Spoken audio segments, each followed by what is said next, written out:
Are you the ADHD who became really good at planning ahead because your brain made you worry? Or are you the ADHD who procrastinated until you became very good at improvising?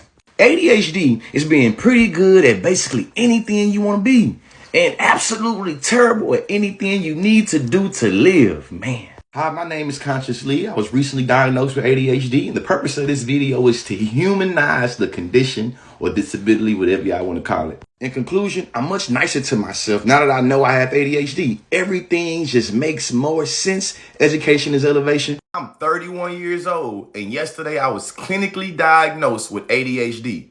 Growing up, I really believe this condition or this diagnosis, however you want to put it, was really for like white kids that didn't know how to control themselves. And like, man, it's a lot to unpackage. Got a lot of research to do. The unexplored void of ADHD in African American research, a review of literature. With the Google Scholar, because I really got so much to unpack and process that I need some more information to bite onto. Understanding ADHD in Black adolescents in urban schools, a qualitative examination of factors that influence ADHD presentation, coping strategies, and access to care. Especially like, I was presented the symptoms of ADHD like a month ago, and I was like, you describing my personality. What you mean? You see the title, huh? Unfortunately, a high percentage of Black Americans perceive ADHD as a disciplinary problem and not a mental health issue. I really was indoctrinated to think that this condition was a behavior problem for Brad and Connor and them.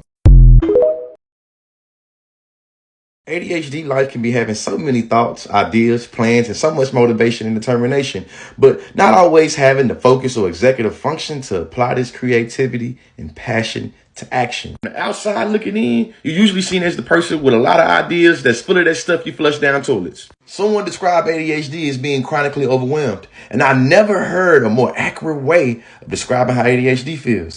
Does anyone else with ADHD and social anxiety feel like they're living in a constant battle between saying everything that pops in their head immediately and staying quiet so people would think they're normal and not annoying? Story of my life. ADHD is not learned behavior. It is not a discipline problem. ADHD is not a choice. It is not an easy way out. ADHD is not the inability or willing to control yourself. ADHD is not fake. Some may ask themselves though, but what is ADHD? It's a chemical imbalance, a war between the body and brain. ADHD is a fight to fit in. It's a struggle to develop relationships. It is a battle to maintain self-confidence. It is a neurological disorder. Some would say it is a neurological condition. ADHD is a big deal to those with ADHD. Growing up, I always valued the concept of knowledge itself. And when I got diagnosed with ADHD, that's exactly what I was able to gain. Knowledge of self.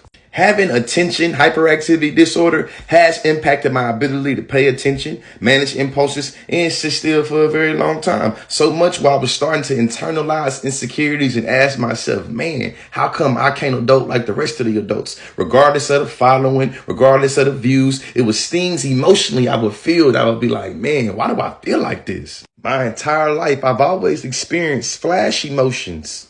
In context, it's things like being unable to communicate your feelings or having the feeling to fight or fight or even going to coping strategies. The flash emotion of being scared, rejection, man, I done figured out different ways to be able to cope with that one right there. I'm also learning about something called the rejection sensitivity disorder or something like that. Y'all heard about it in more videos, but also the feeling guilt, the feeling of having emotions without a chance to filter them, the feeling of being able to speak on those emotions by trying not to speak on emotions and being like, man, this came out. And I told myself in the head, I wasn't going to say nothing. Myself and many people with ADHD are not only blindsiding other people around us with our emotions, we are blindsiding ourselves with our own emotions. Perhaps that's how I become so hyperfixated with emotional intelligence, huh?